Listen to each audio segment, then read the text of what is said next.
Pourquoi tu n'achèves jamais ce que tu commences?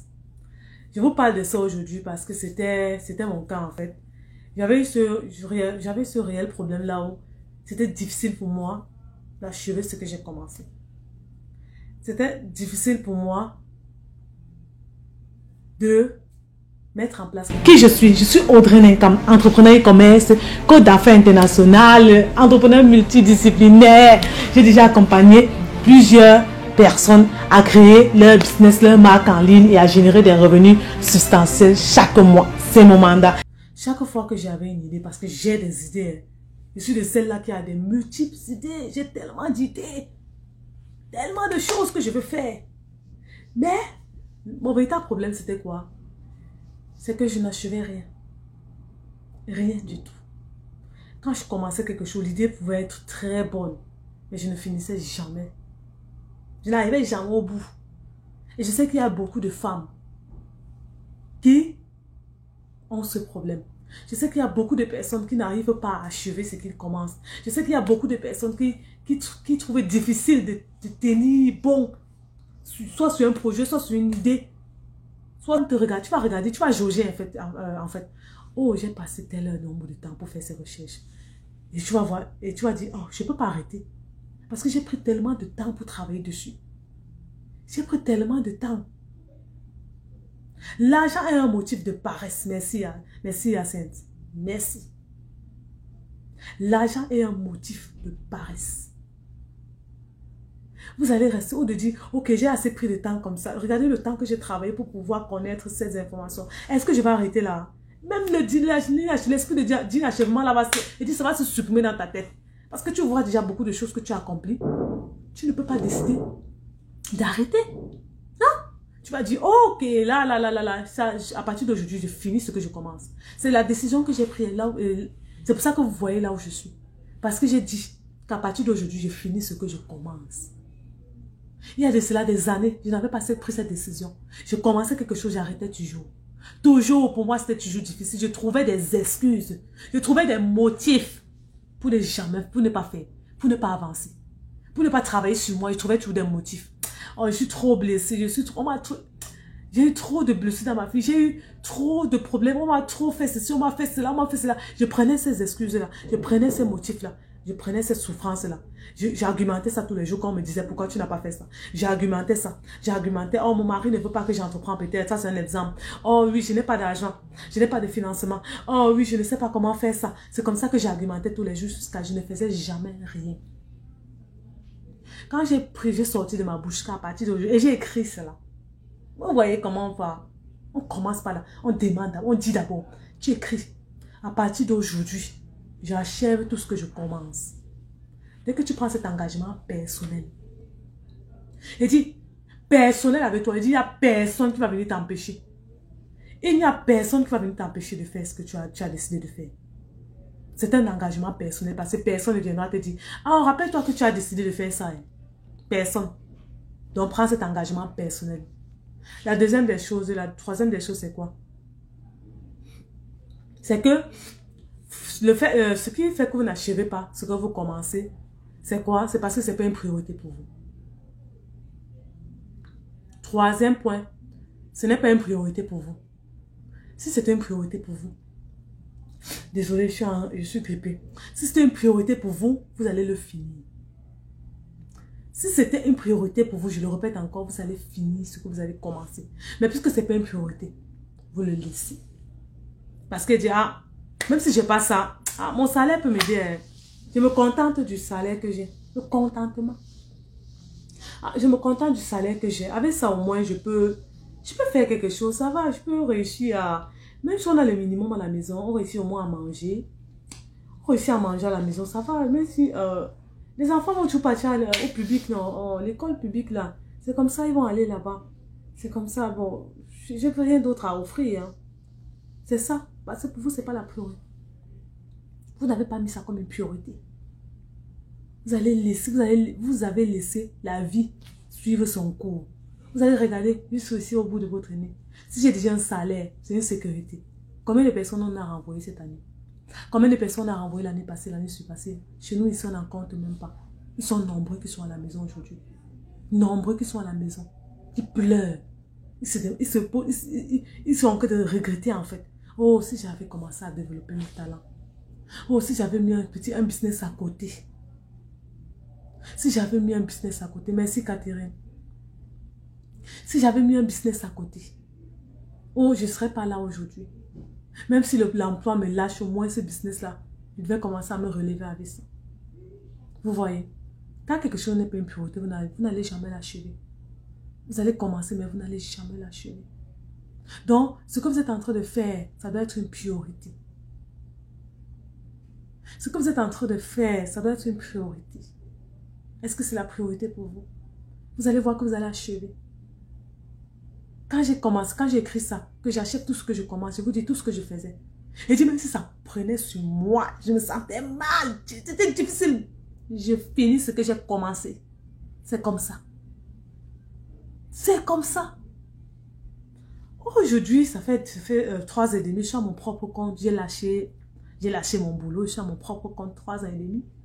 Je vous dis, je dois toujours faire ce que j'ai à faire. Je dois achever ce que je commence.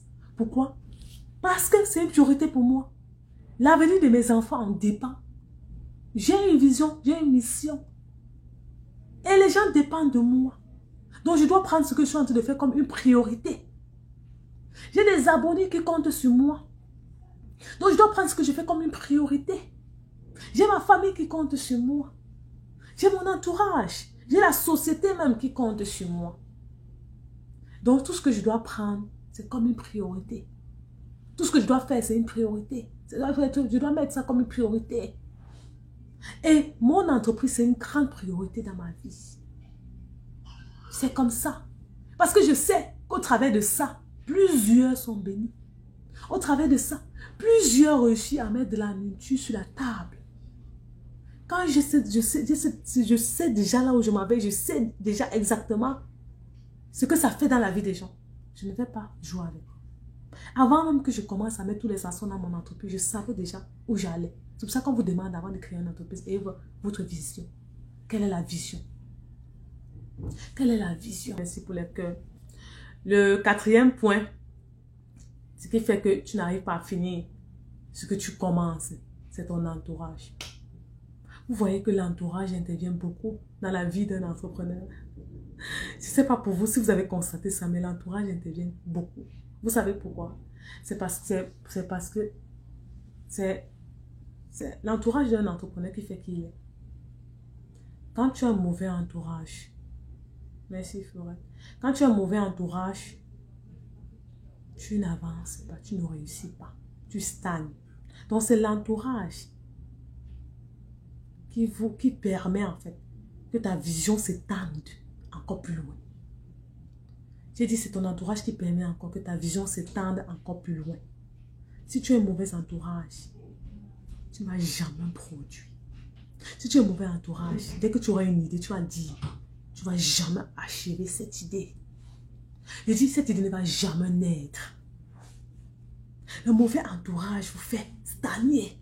Le mauvais entourage vous fait caler à un niveau précaire. Le mauvais entourage vous amène à recommencer tous les jours.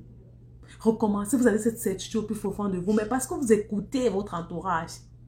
Parce que vous aimez demander trop les avis, la vie.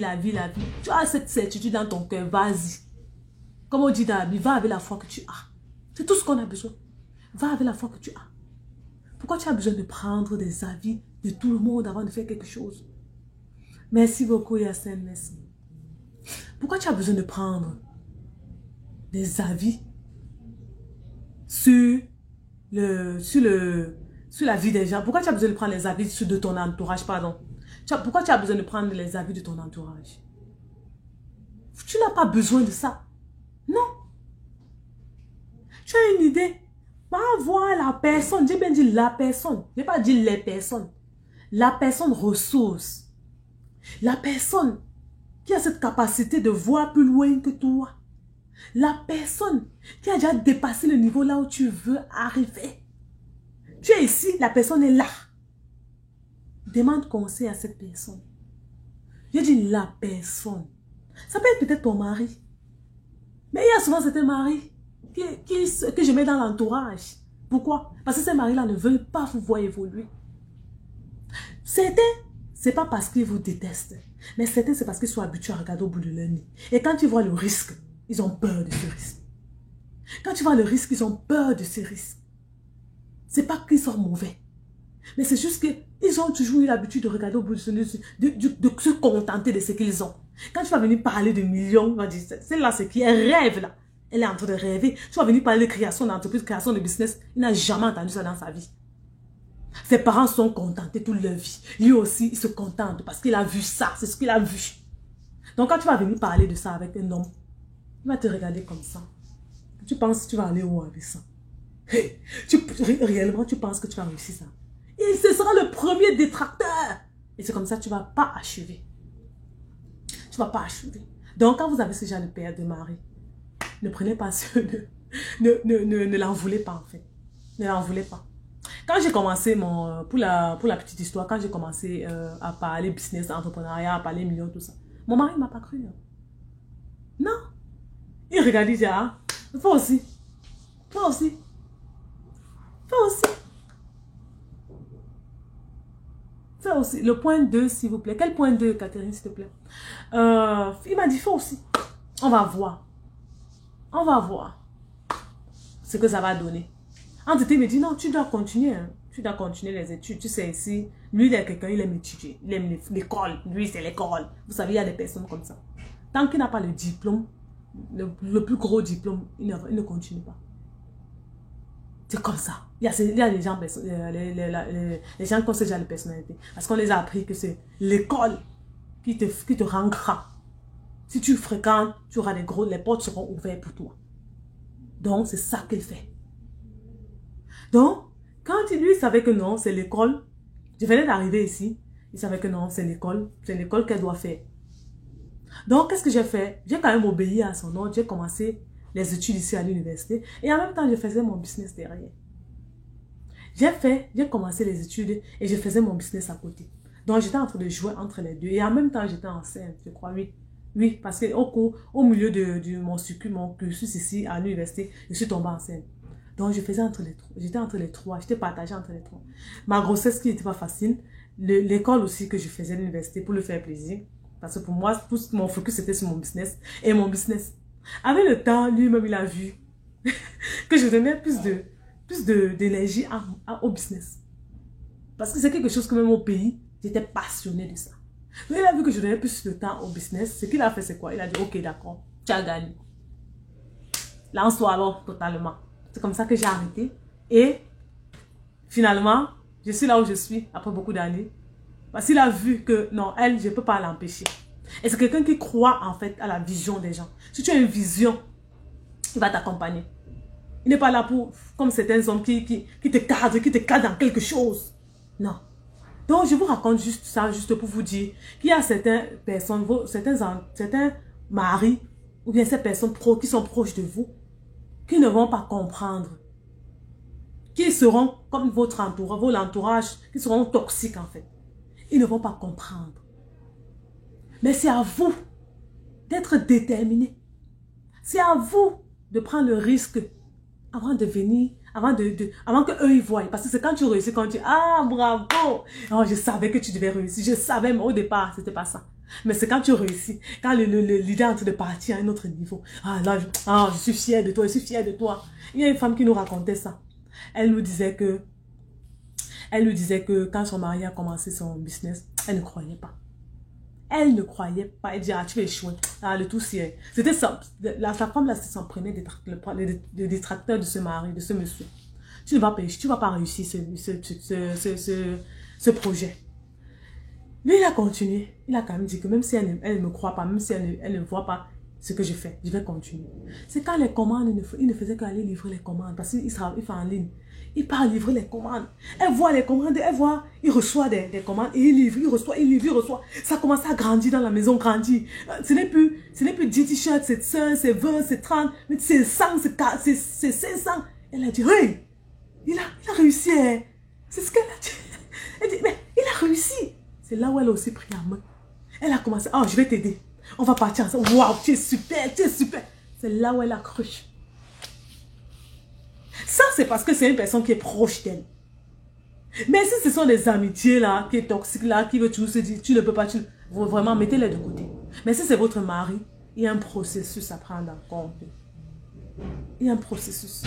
Est-ce que tu fais ce processus? Si tu fais ce processus, tu vas avoir les résultats. Donc ici, le dernier point, c'était l'entourage. C'est l'entourage qui vous empêche d'achever ce que vous devez faire. Qui vous empêche de terminer ce que vous devez faire. Mettez-moi des cœurs, s'il vous plaît.